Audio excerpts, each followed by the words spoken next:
A parole hearing for Lyle Menendez is set to start just within hours. And it comes less than 24 hours after the parole board ruled his brother Erik should stay in prison for the murders of their parents. KCAL News reporter Tina Patel joins us in studio to tell us how the board made its decision, and also, Tina, what it means for his brother's chances this morning. Well, family members are hoping that that will not be what happens today. They're trying to stay optimistic about Lyle's chance of getting parole, since he's going to go before a completely different board today than the one that denied his brother's bid yesterday.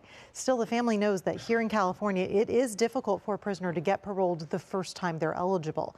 Now, there's only one picture of Erik Menendez that was released after yesterday's hearing. You can see that he was dressed in prison attire, sitting in front of a computer. His virtual hearing went on for about 10 hours. That is much longer than a typical parole board hearing.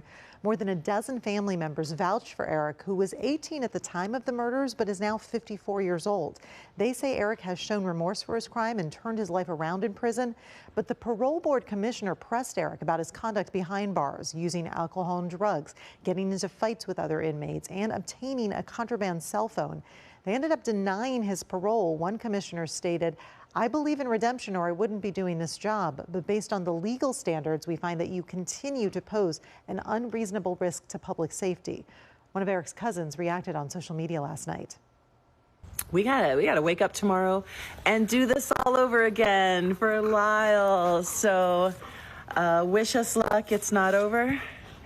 And, you know, it's not forever. And just a reminder that although this is disappointing, you know, 2 years ago, this was not even a possibility.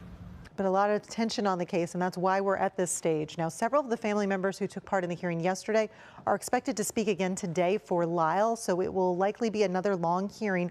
It's all going to get underway at 8:30 a.m., so we'll be keeping an eye on what happens. And we've been told that after the hearing, Attorney Mark Garagos will have a press conference at his office in downtown LA, so we'll see what comes out of that. I think they're preparing for this not being the last step, but hopefully, you know, getting them a little bit closer to freedom. We'll see. Yeah, we'll have to wait and see. And thank you for breaking all of that down for us, Tina.